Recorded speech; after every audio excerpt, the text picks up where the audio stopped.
Hello, everyone. Just a quick announcement. When I first started the podcast, I decided on the name the Mexisoul podcast because I was primarily interviewing guests that have been to the retreats. But then I realized we were talking about something deeper. These experiences all point back to one core truth. They help us remember who we are. So, with that said, I decided to change the name of the podcast to the Remember Who You Are podcast because that's what this journey is all about. So, I hope these stories continue to inform and inspire you and enjoy the show.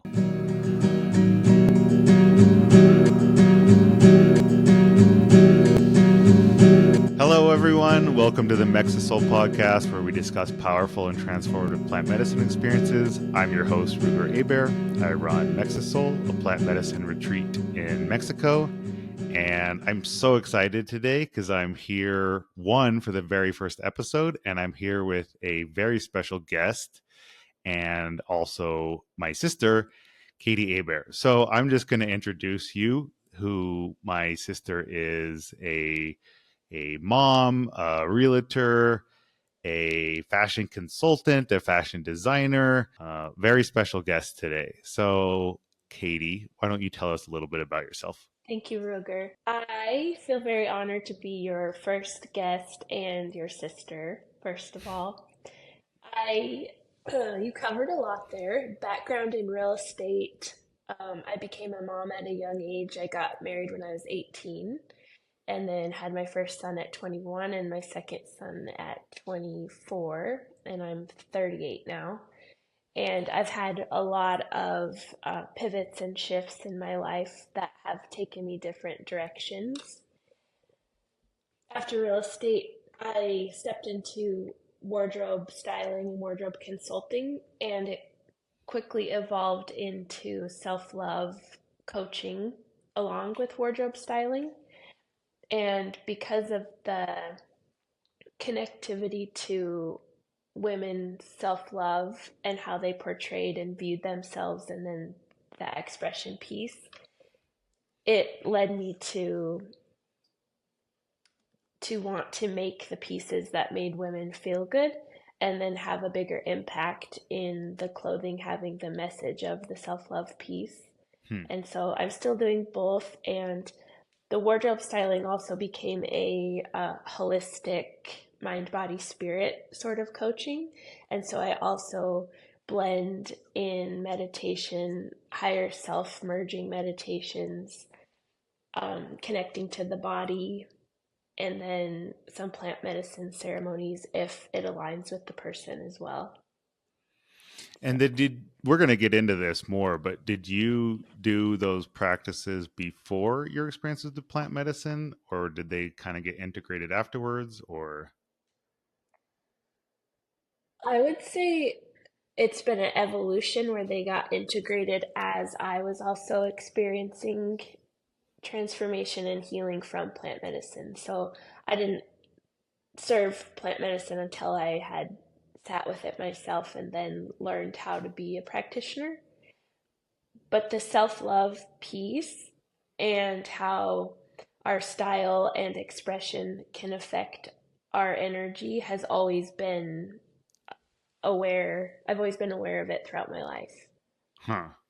Well, so on this podcast, we're going to talk about a powerful or transformative plant medicine experience and kind of go through from the before, the during, and the after. And I think it's a perfect time to kind of talk about the before. And, I spoke to you about this beforehand, but I think we're going to go into more depth and probably some other guests. But I think we should just kind of talk about the childhood that we had growing up and how that kind of formed some of the beliefs and concepts and ideas. I agree, yeah. I would say we had an amazing, beautiful, traditional Christian upbringing. And I think that the what I learned in childhood on how I connected to God shaped a lot of my beliefs and patterns, and was was something that was super transformational in first ayahuasca ceremony. So being taught and how I applied what I was taught in my life, which is um, to each person's own responsibility of what they're taught and then how they accept it and apply it in their life, was a fear of sin and a fear of Hmm. going to hell and a fear of being bad. Um, Go Uh-huh. ahead. Yeah, I mean, well, it's very interesting because I think talking about the religion part is important. Um, I want to circle back on this too because ultimately, what ended up happening from my experience with plant medicine is I felt what God actually was. And not just felt, like I had a knowingness of like, oh, this is what I've been talking about the first time. But like for me too, I remember these religious concepts of that, yeah, you it was so much like fear and so much like judgment, and there was a lot of like just uh, hypocrisy to within the institution itself, because I remember, you know, the way that it's taught is a lot different than the message itself. And for me, it was just like, even at age like 10 or 11, I remember like in Sunday school, I think my teachers hated me because I would ask all these like very complex moral questions of like, well, okay, like when is it okay to like lie? And well, what about this? And what about this? What about this? And, for me, like I couldn't accept, because oftentimes I think with religion, it's like you have to accept all of it or none of it. That's kind of Mm, how it's presented, and it's like black and white. And for me, it's like I can't. There's parts of this that I just that are, seem to me to be kind of nonsense. So it's like, but then, um, so ultimately, like I rejected all of it mm. because I don't know, like, what was it like for you? Like, I know you kind of went through your journey too, because you went through different, like areas of exploration or beliefs or ideologies too. Yeah, I agree with you there. Like the teaching of it had to be all accepted or not accepted. It seemed like it was taught more about doing rather than just being. And so I think I did develop a skewed perception of who God really was and how I related to him. It was very like Americanized or Western. And I did explore some, which seemed like such a rebellion Hmm. at the time. Hmm. And it was exploring more of a very spiritual connection. And I think it did tend to pull more on the emotions more than Southern Baptist Christianity.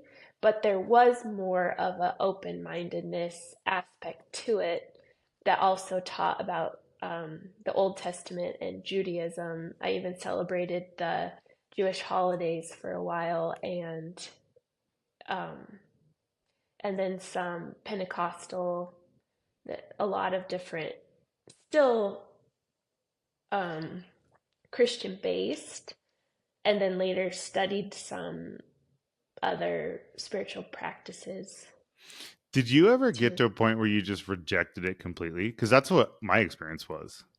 I did, especially after I left a cult like church. I Hmm. rejected it 100%. I felt like I had a living in darkness era. And in that period is when I realized the importance of just spiritual connection without any of the structure of religion. And See, through plant medicine, it really blasted that open. right. And I think I lived for years and years and years without any of that connection. I think I rejected it, and then I just lived in this space where it's like, oh, I accept the I mean, I basically got to the point where it's just like, you might as well just use the word atheist. I mean, I believe that you kind of just, okay, you hear and you live and you suffer and you die. But like, I had such a deep desire to to seek a connection beyond the human. And it Mm-hmm. was such like a cognitive dissonance, because it's like, I do kind of feel like there's something that's at least, let's say, higher consciousness than ourselves, but I can't, I can't, I can't see it. I can't. It if it's not like the rational aspect of it, then I can't accept it as true. And then Mm-hmm. I got to a point where I just rejected all of it, and then I just kind of like withdrew from life itself. That was kind of Mm-hmm. my experience with things.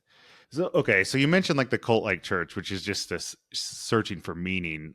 Um, can you speak a little bit more on that and the like that experience, and then what kind of the effects were and what happened afterwards? Yeah,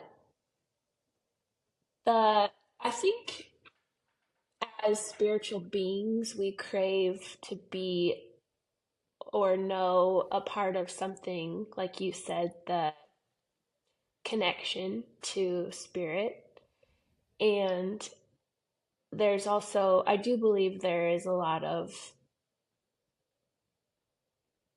um, I don't know if I want to say power or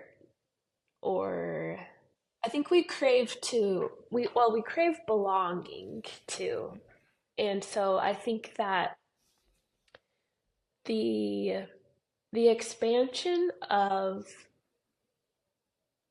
the connection to God and how I saw people experience God in a different aspect than just going to church on Sundays because you have to was very different and very attractive. Mm-hmm. And then it did also evolve and become more cult like, but because of the highly spiritual aspect and emotional aspect that was pulled in, it did tend to go cult like because the pastor allowed himself and we allowed us to put him on a pedestal.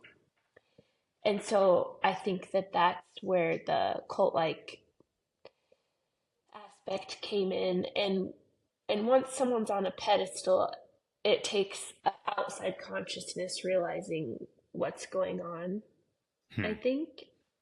And so it was actually when Jude was born, the a lot of the people in the church started realizing the cult-like aspect of it. It was very interesting. And and so then when my son was born, I was removed from it long enough to realize and have more of an outside perspective of like, why is this guy on a pedestal so much? Why have we put him on a pedestal so much? And so it was just a very interesting timeline. I don't know if that answers your That's question. really interesting, though, just the description of it, because even that description of having a moment of clarity outside of yourself, that is also just indicative of like what plant medicine does, just in general. Yeah, yeah. I think birth and bringing a child into this world is supernatural. I mean, it's also, I think motherhood and becoming a mother changes you, and it did change even like spirit, soul, and body and thinking too. It was really wild. Yeah, yeah, I imagine. I cannot really relate, but I imagine that. um, so let's discuss then. So after the kind of the incidents with the church and after your firstborn children, like, I'm kind of curious, just from my own perspective, of how your beliefs shifted towards what kind of led you to this path to try plant medicine for the first time. Yeah, so I had my son and then ended up leaving that cult church. And then I became pretty cocoon-like, and I didn't really want to ever go back to church or teach my kids about structured religion. And being aware of that made me think of like, okay, why? Because I still believed in God and I would still experience God. I feel like I've always been able to sense a presence of even angels, like when I would pray. And so I would still pray and talk to God, but it was kind of like, I know you exist, I know you love me, and I love you, but I'm mad. And that was for years, years and years. And then, um, and then I kind of adopted this mindset where nothing we do really actually matters too. So just kind of do whatever you want. And that doesn't lead to a healthy lifestyle. I started drinking a lot. I wouldn't say I was an alcoholic, but I definitely abused alcohol. And then in the marriage I was in, there was a lot of mental illness that mirrored our childhood. And I was, I became so closed off from my heart space and then from true like spiritual connection to God to where I began this took years, but I began to realize that I wasn't living in a way that I would necessarily be proud of if I died. It Mm-hmm. felt very unfulfilling. Even though I started real estate, I started investing, realizing like human potential and power and kind of manifesting that started coming into play. And then I got ended up ending that marriage and had a lot of shame from that I held on to because of the beliefs I created and how I was raised that you get married and you stay married forever and that it's sinful to get divorced. And so held a lot of shame from that, which created even more of a separation.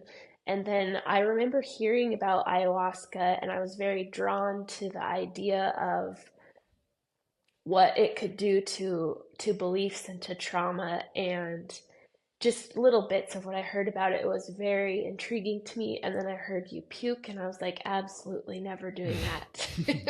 That's gross. That's weird. No.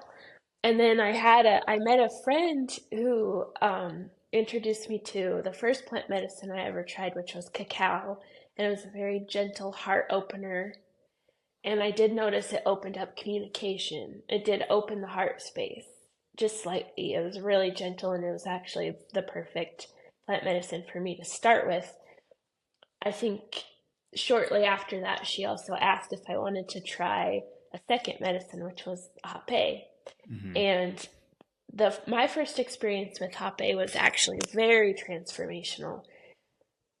It really blasted my brain open to where I didn't have those like feelings of shame. I felt like connected to my heart space. It immediately just kind of cleared my mind. I actually felt my heart space open, and I felt like I felt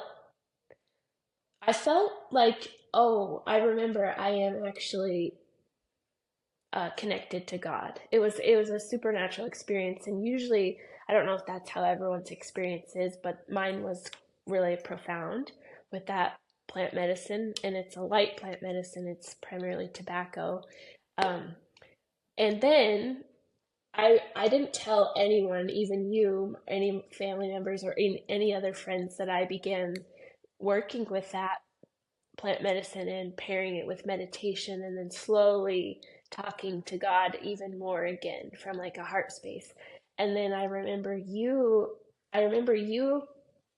somewhat where along that timeline you sat with ayahuasca, and I remember talking to you a few days later, and I could tell such a shift in your even your voice, how you talked. And I had still remembered that intrigue from ayahuasca, but then when I heard you sat with it and how much I could tell it shifted in that one conversation, the light to try it like totally turned back on Hmm. and was very illuminated. And then when you started the evolution and your healing process even more, one of my big concerns was being feeling safe and knowing who I was receiving the medicine from. And then because you had this Mexisoul created, it was just a full absolute yes that it was time. All boxes were checked. Yeah. Well, before we go further, I did want to mention something is that my sister and I are speaking about just our childhood and religion and things. And we're in no way like, putting down either our own childhood or just religion in general. Cause I think it also just helped shape who we are. And it in a way, I think everything was perfect and it needed to happen in exactly the way it did. So I did want to like mention that before we continue, but, um, yeah, I mean, I remember starting the Mexisoul too, and before it was pretty tough to get people to come to Mexico with no reviews, no somewhere in Mexico to take ayahuasca, and I wasn't even sure if it was going to start. I had felt called to do this, and then I remember going to visit you. I think it's for Christmas, right? I think so. I think it was for Christmas, and then that's what you're saying is like the change and the transformation and the difference in me. Yes. Um, yeah, and Yep. then I remember like I think it was either then or shortly after where you decided to sign up, and then you and Justin were the first two people that was like basically signed up, and then that's when it was like, all right, like let's go, like this is starting, like this is happening. Yeah. How special to be your first sign up and you're on your first on your podcast. Mm-hmm. It's awesome. Yeah. Well, let's get into the some of the experiences itself. Like, I don't know if you want to share a specific example or if there's other. I mean, we can discuss more than one, but I would like to hear kind of about a specific experience itself. Yeah. Um, I've had many, and they're all wildly unique to each one. But I would say the first time sitting with ayahuasca was, I would like to talk about that first Sure. because it was so transformational. Um, so, like we talked about, in my mind, I had created this belief that I created a belief around needing to be good, Hmm. needing to be the good kid, a good girl, a good, just be good. And that led to a lot of people pleasing. And then if I did anything I deemed as wrong or sinful or shameful, I created um, almost like this barrier, this wall. And on top of that, I was also so disconnected from feeling, emotion, and heart space.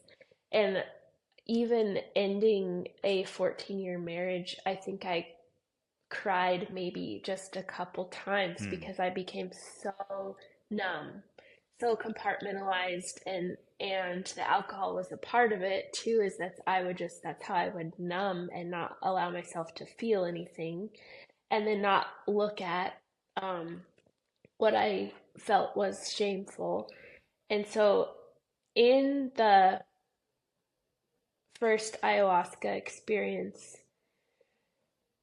one of the things that happened was, well, first I did journey back to some times where I felt very shameful, and a lot of that, um, it was kind of like a very gentle process back. So the first was the divorce, and then even losing my virginity, and then even back to when I was a kid feeling shame.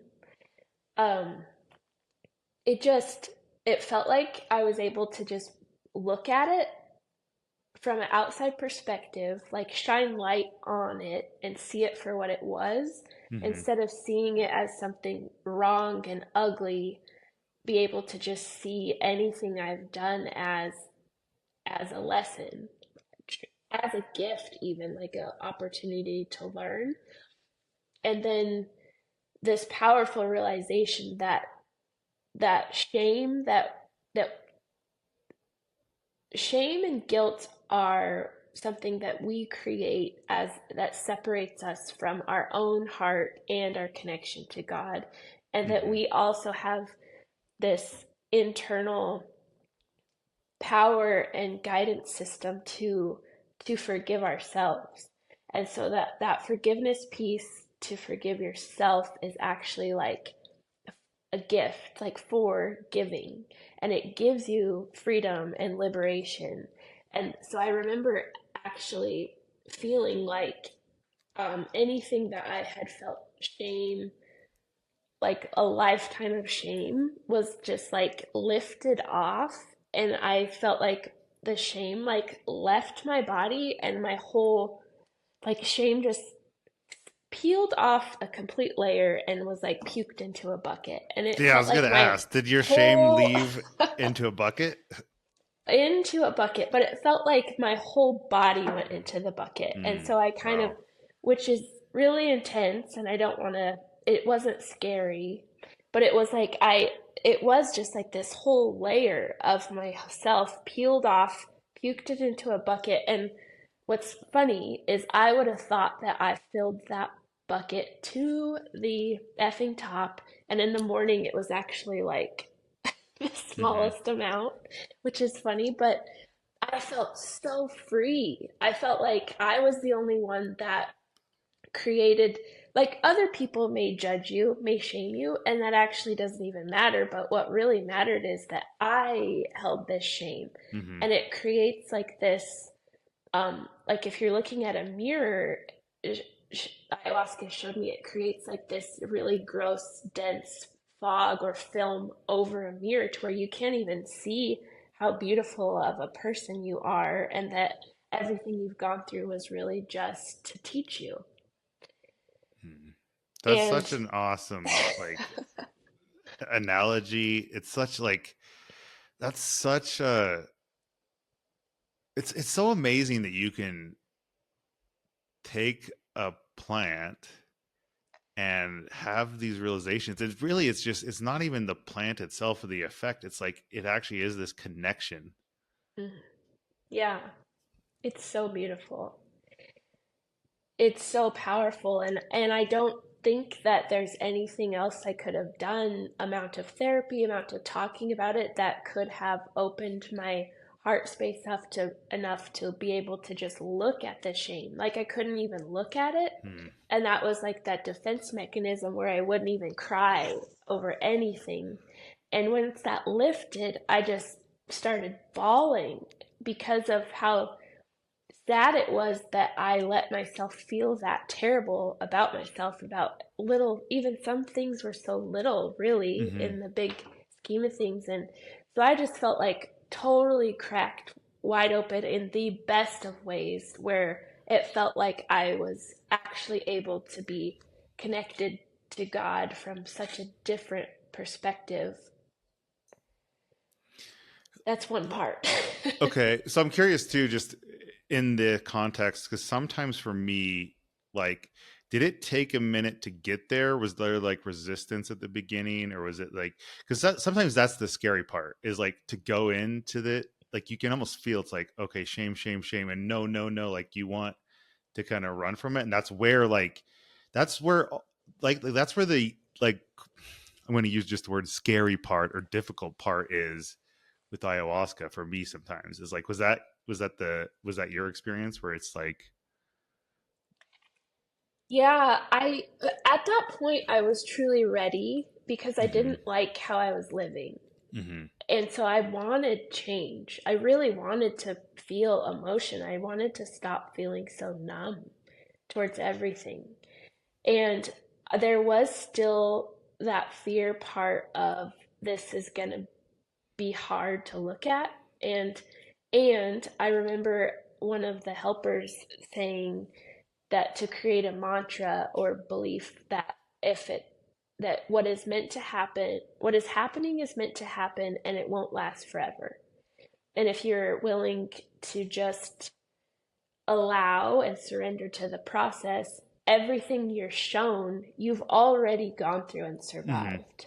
And so it's not any harder than what it was when you already went through it and you survived that. And the medicine truly took me through and showed me in such a gentle way, Yeah. like the a mother or a grandmother. Mm. And so it there is a part of, yeah, it's scary, and it was so necessary.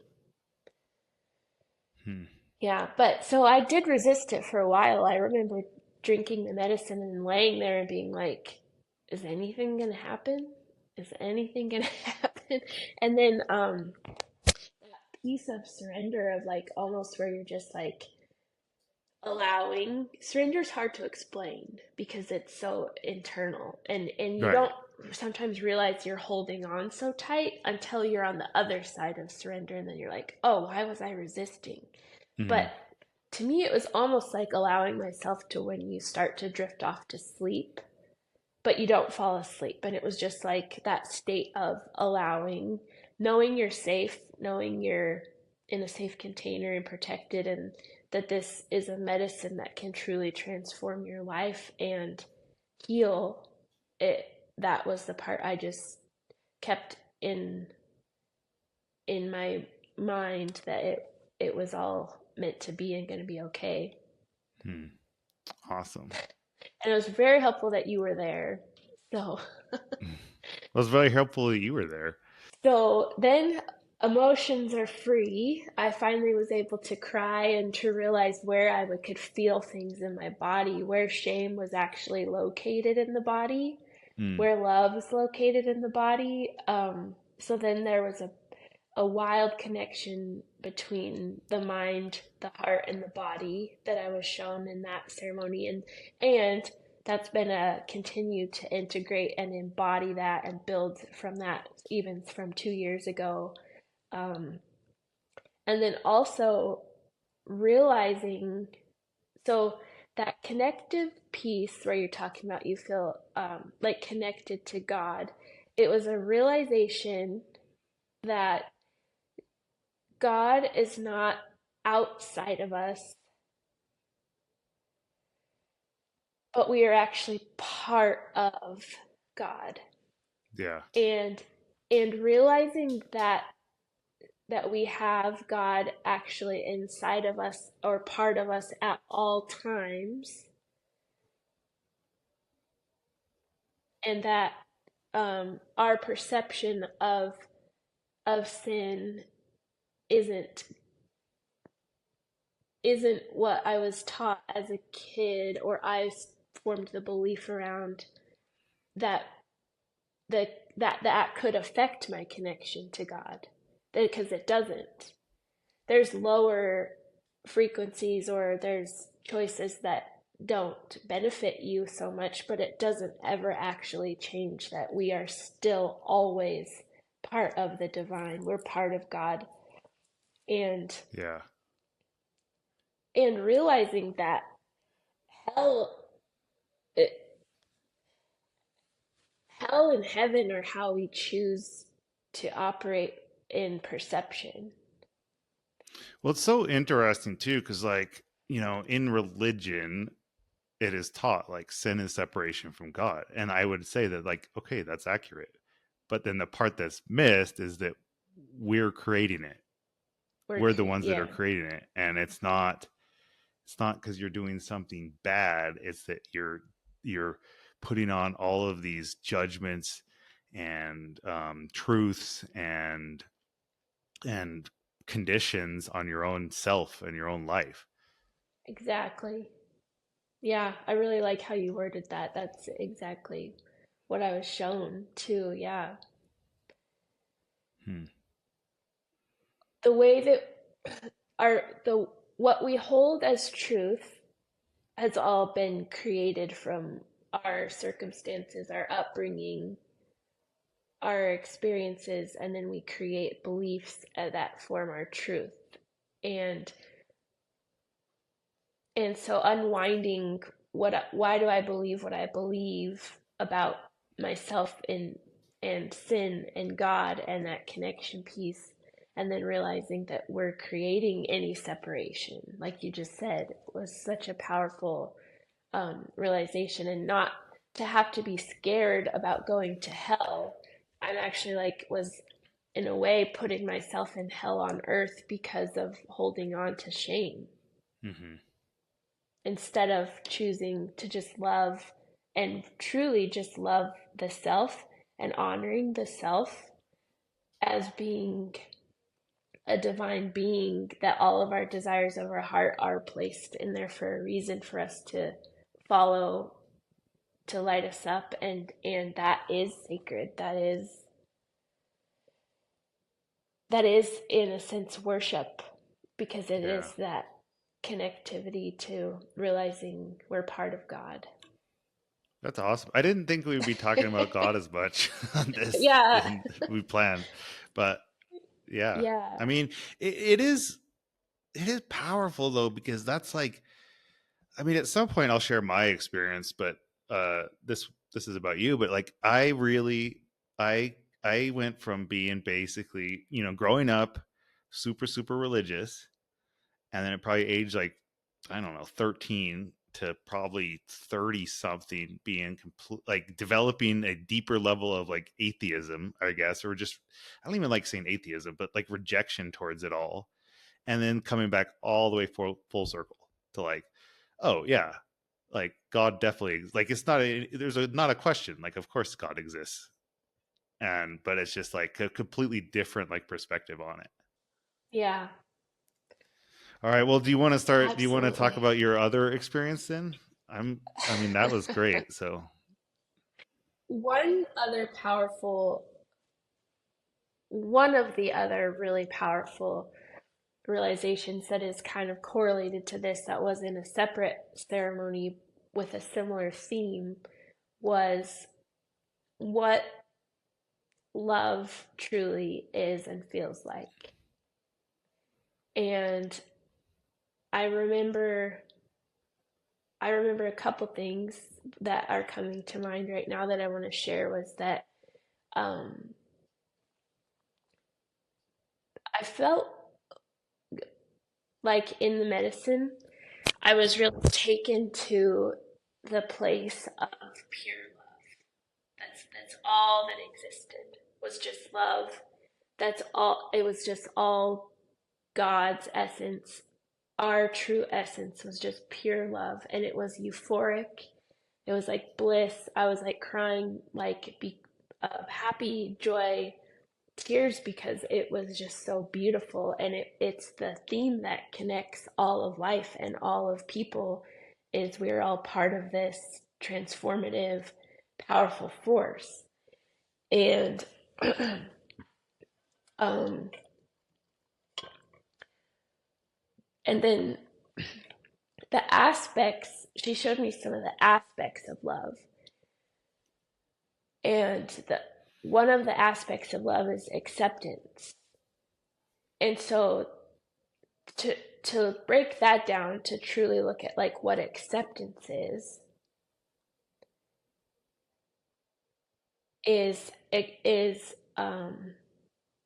is almost taking anything from and looking at it as a place of gratitude, that this is all meant to be and okay. hmm.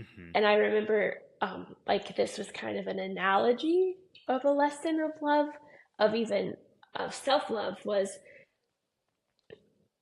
it. And I'm a very visual person, but so this was the visual that I was experiencing. Was I became almost like this vase of Katie, and I was completely emptied just a Mm-hmm. shell. So it was a vase. And do you remember like those art projects where you pour in sand and you can change the color Mm-hmm. of the sand and it could be any shape, but it was almost like that. I was just like this clear vessel of the exterior of my body of Katie, completely emptied of everything. And then the lesson on accepting was I would slowly start to, and not in a scary way, but slowly start to come back into my vessel. And it started from my toes. And it was like, accept, even from a physical perspective, accept your toes, accept your feet, accept your ankles, accept every place that your feet has taken you, accept every path you've been on, accept every person that your feet have led you to meet, every situation you've been in. And then it was like coming up the legs where it was like every place you've walked, just basically like this whole pouring back into my body, but as a from a body and physical perspective as well as your whole journey perspective. Wow.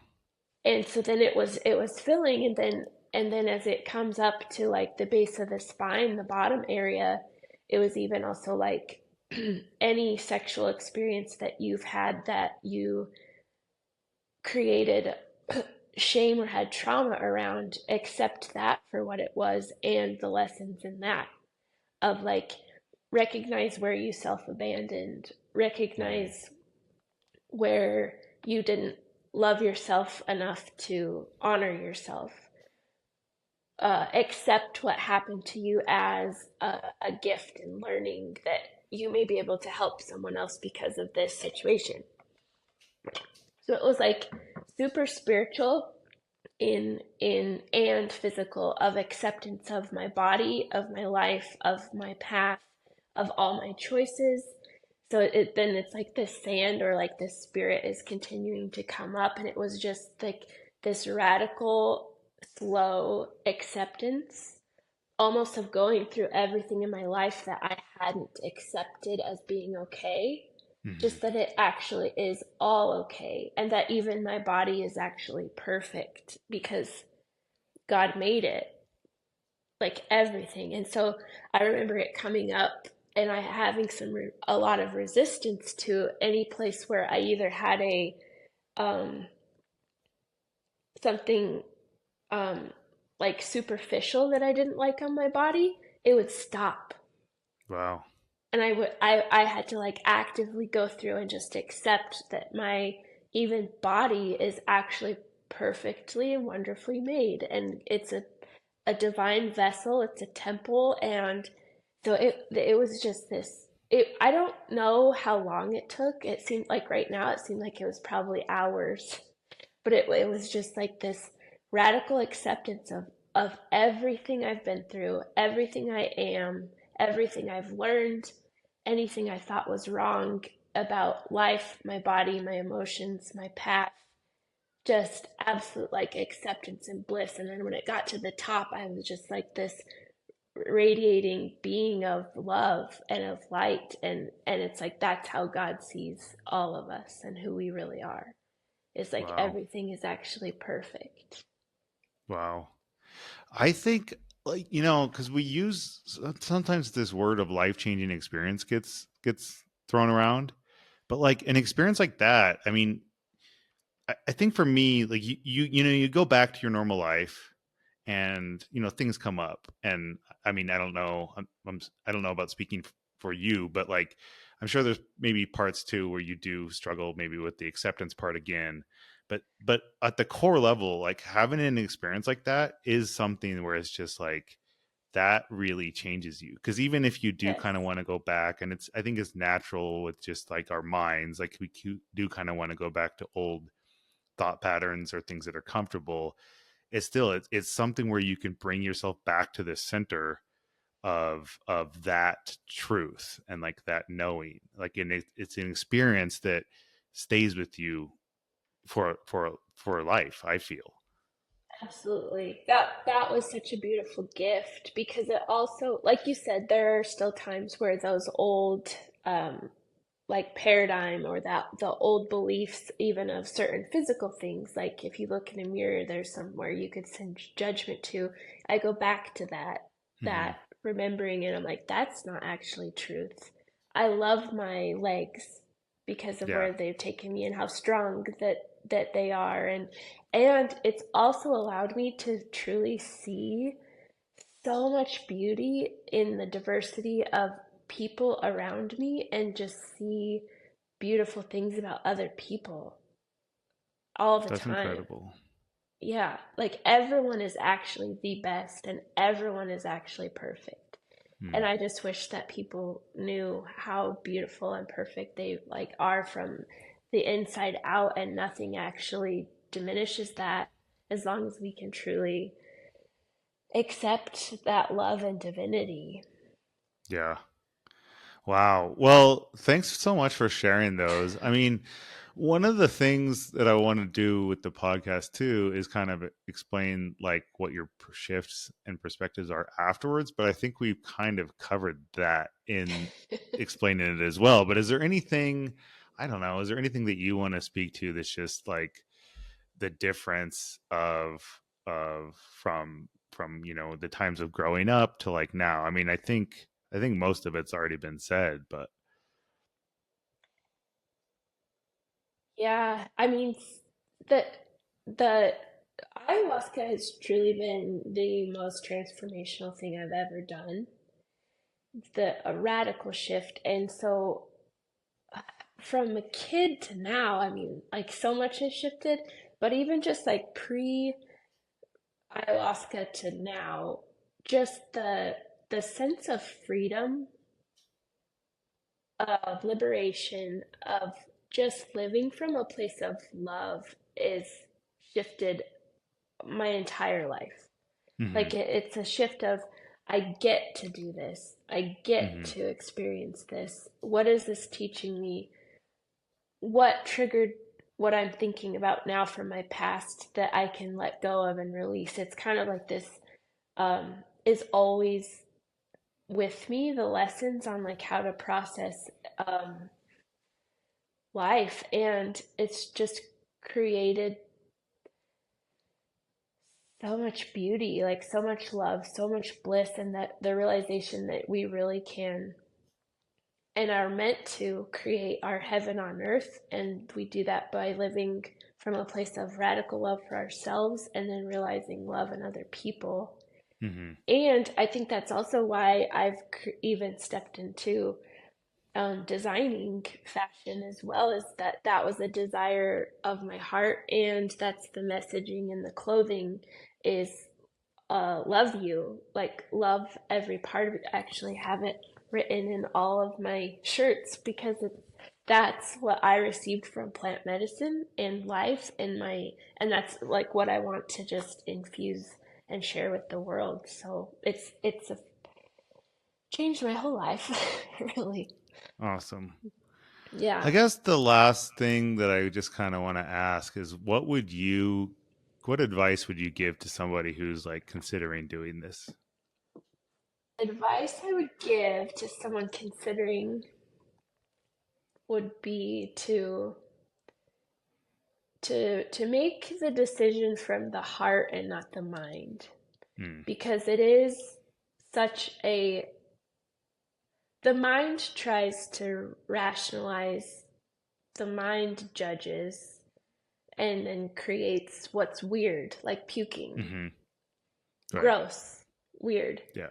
Flip side, the best thing that's ever happened to me. Like, Yeah. so I guess I would, that's the advice, would just be to truly check in with the heart if it feels right to you, and your heart and your why, and try to not let this get in the way of that. Yeah.